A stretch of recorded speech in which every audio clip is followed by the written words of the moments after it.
So, last week, I introduced you to the urban legend and alleged time traveler, John Titor. We looked at some of his time travel claims and his explanation of how time travel works, and how, based on some of the theories of quantum mechanics, theoretically, it might be possible. And in fact, it is possible because at the quantum level, quantum computers are doing it right now today. This week, I want to talk a little bit about some of his more dire predictions, specifically a U.S. Civil War and World War III, and why, as scary as that sounds, it might not be a bad thing, on this episode of Simply Stated.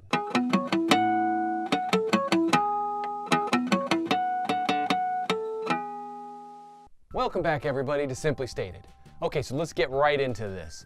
So last week, I introduced you to John Titor and some of his claims, but this week, I want to talk about some of his predictions. And specifically, he talked about, in his time world, there was a civil war in the United States. And on his timeline, that civil war began in 2004. Now, he made the claim that though our timelines are similar, they're not exact. And even though they might have been more similar when he was here, there is the possibility of divergence. And so just because a civil war happened, if he was correct, in 2004 in his time, doesn't necessarily mean our time is going to track exactly the same. But let me tell you how it kind of played out in his timeline. And you think about it and tell me if you don't see some of the same scenarios starting to fall in place in our world today. So in about 2004, he said, is when the Civil War began to break out. And he said it started with a series of, he called them like Waco-like events, where the federal government will come in and kind of strong arm resistance. You know, like Waco, they kind of, it was the Branch Davidians who they were fighting against. And they kind of painted them as a wacko religious group abusing children, where the truth was, you can argue with their doctrines, but I don't think they were abusing children or particularly that weird. There's also other ones like Ruby Ridge. And so what he said is these kind of incidents started happening and escalating. I might add, in our world, not only do we have those type of incidents, but we're also seeing staged terrorist attacks. And if you think about it, there's numerous ones, well documented. You can look them up. So John goes on to explain that it began in 2004 and progressed. And he said by 2008, around that period of time, everybody knew life as they knew it had changed forever. It wasn't going back to the old ways. Now let's talk about who was fighting who. John Titor kind of framed it like the people in the country versus essentially the people in the city. But it wasn't just the people in the city, because the cities, the major cities, had the backing of the federal government. So from John's perspective, it was really the people that lived in the rural areas fighting the government, who was taking care of and equipping the people that lived in the city. Someone one time asked him in a post, you know, is there any safe place? And he kind of said, he said, if you look at a voting map, county by county, you'll see a clear delineation of where he's talking about. And you know, if you look at a voting map, you'll see that most geographic area will be in red, and most of the metropolitan areas are blue. And you know, just at a glance, it looks disproportionate, but when you really think about the numbers, most of the people live in the metropolitan areas and fewer people live in the country. But that leads one to speculate that, although he didn't say this, but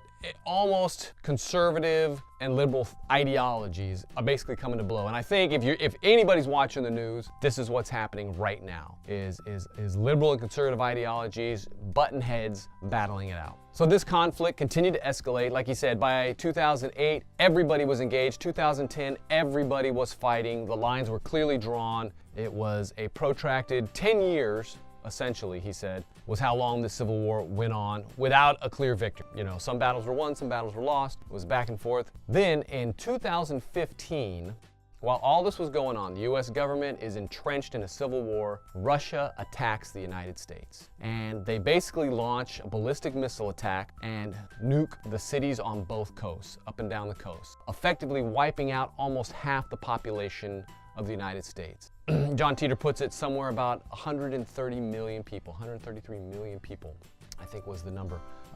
Tragic that there's that kind, and that's just in the United States, because at the time of that attack, the world briefly erupted into World War III. There was nuclear devastation going on in Europe, in the Middle East, and other countries. And if you want to know more, I've linked to his posts in the description. You can read more about that in detail. But for all intents and purposes, that attack ended the Civil War. And it ended it in the favor of the people that lived in the country. So from his perspective, it wasn't Russia attacking him personally, but the United States government. And at that point, he called it the United States Empire, or they had some other name for it. But the federal government that had overgrown its reach or overstepped its bounds and had, through draconian measures, was controlling the population, was brought down in an instant. John Titor then goes on to describe life in a post-nuclear war world. And we've got plenty of movies we can look back on to see what that's like. But the truth is, none of them are accurate. According to John, life actually was better.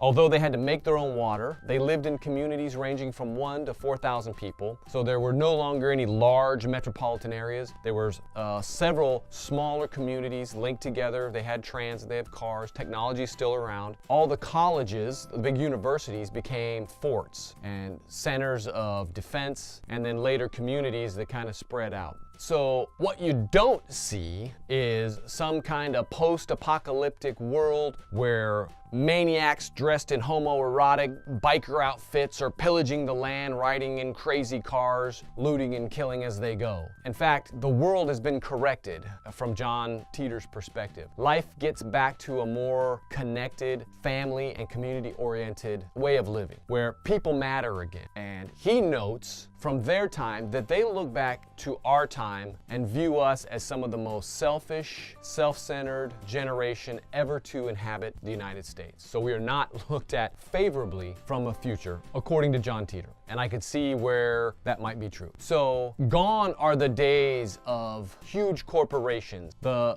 central government has been disbanded. In fact, he mentions that they had set out to rewrite a new constitution, and after much deliberation and consideration, they decided really the Constitution was fine. It was the fact that we had quit abiding by it that was the problem. So they did make some minor changes. So in his future, instead of one president, there are now 5 presidents, and they are elected on revolving terms. The country is broken up into 5 different sections. And I think the way that I understand it, each president is kind of over that section. And then they kind of come together as a whole. So as I was saying, there's no more monopoly, corporate monopoly on a lot of stuff. Big pharma is gone. Hollywood's gone. Big insurance, big auto is gone. And things become more localized and centralized. He does note, interesting, that you don't have the big music industry anymore. So almost everybody learns to play an instrument, and local music becomes a big thing. There was a resurgence in people making their own music. Because Hollywood isn't around anymore, he says that by and large, most people watch shows made by other people on,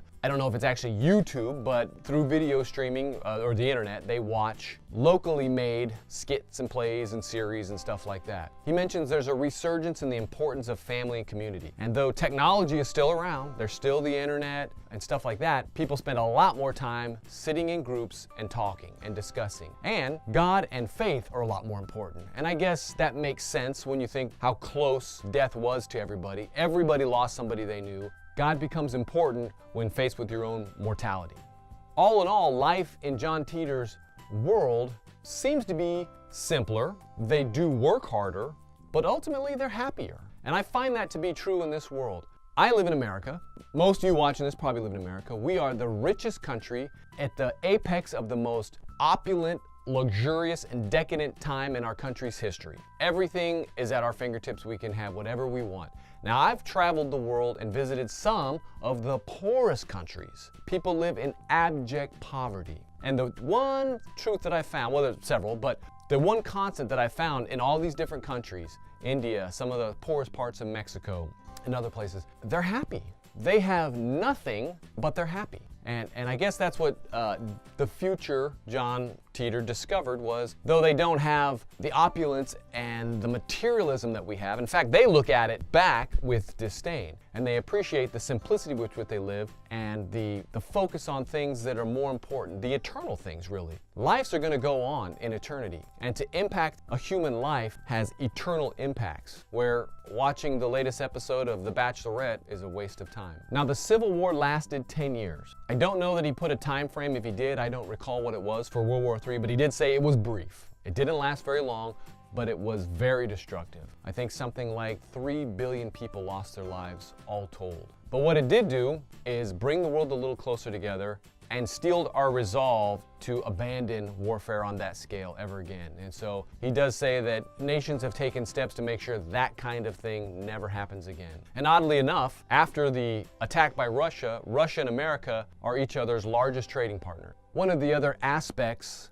about life in his future, and again, like I said, you're not fearing for your lives from roving bands of wackos or nuclear mutants. Although he said there's great swaths of land that are poisoned and they're trying their best and making great strides in cleaning it up. Water, clean, fresh drinking water is hard to come by. So it's very important that everybody knows how to make and carry their own water. And so one of the things that he repeats over and over again as he's talking about the future is the respect and the value of people who work hard and do their part to support their community. In fact, that's a key thing, and he brings it up again and again. In communities, if you don't tow your own weight and do your part, you're shamed, basically. In their world, celebrities, actors, musicians are no longer the people that are esteemed, but people, just average, everyday people that work hard, that provide for their community. These are the people that they esteem. So I think the picture that John paints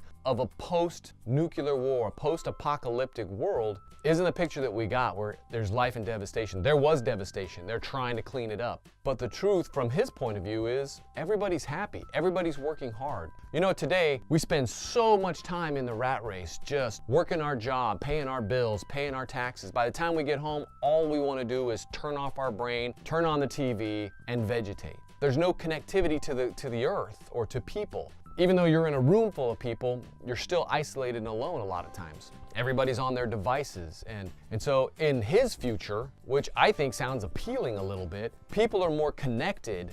And so in his future, everybody grows their own food, or the community grows it, so you know what's on that food, and everybody raises their own livestock. So you know where your meats come from. You know what that cow or that pig is eating. And so they're much healthier. So the point I wanted to make is, though he makes some gloomy predictions, and it looks like we're maybe at a different rate, we're heading into the same thing. I mean, you have to admit things don't look good for our country right now. We're at a major divide. And I'm not trying to preach doom and gloom. In fact, what I'm saying is the worst case scenario, which is what John Titor kind of predicted, civil war and half our country dying in a nuclear assault, ultimately isn't that bad. At the end of the day, things work out pretty good. It's a correction, I think. I think right now, as comfortable as we are, it's unsustainable, and there's a correction coming. And when it's done, it may not be painless, but when it's done, those who survive will be in a much better place, in a much better shape. So next week, I know I've been talking about John Titor a lot, and there's a good many people that, that's just, some wackadoo who posted his opinions. He's probably not even a real person. I grant you that is entirely possible. However, the Bible has something very similar to say, and contemporary prophets have been prophesying the same thing. And so I'm going to bring some of those to your attention, and we'll see how that lines up with what John Titor said, what we see currently going on, and what they're saying. So stay tuned. If you haven't subscribed, please do so. I would appreciate it. And I will see you next week with part 3. Be blessed.